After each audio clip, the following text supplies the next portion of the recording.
India மாதிரி ஒரு நாட்டில் மீண்டும் மீண்டும் இந்த மாதிரி விஷயங்கள் நடந்து கொண்டே தான் இருக்குது.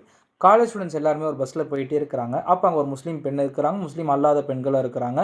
அந்த முஸ்லீம் அல்லாத பெண்கள் ஒரு முஸ்லீமை அவங்களுடைய அதாவது மத ரீதியான கருத்துக்களை சொல்லி அவங்க மேலே ஒரு இது பண்ணுறாங்க.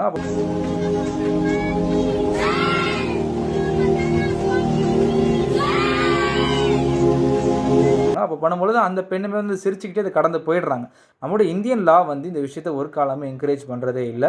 கடுமையான பனிஷ்மெண்ட்டுமே இருக்குது.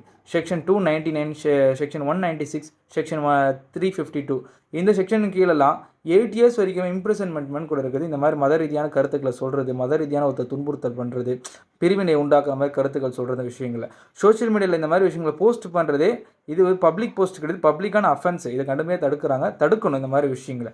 ஸ்டூடெண்ட்ஸ் படித்து பொதுவான விஷயங்களை மக்களுக்கு நல்ல விஷயங்களை தான் பரப்பணுமே தவிர இந்த மாதிரி விஷயங்களை என்கரேஜ் பண்ணுறதோ இந்த மாதிரி தங்களுக்கும் மத்தியில் சக தோழியே வந்து இப்படியான விஷயங்களை சொல்லி இது பண்ணுறதுன்றது இது நமக்கும் நல்லதில்லை, நம்முடைய நாட்டுக்கும் நல்லதில்லை. இந்த மாதிரி விஷயங்களை எப்பொழுதுமே செய்யக்கூடாது.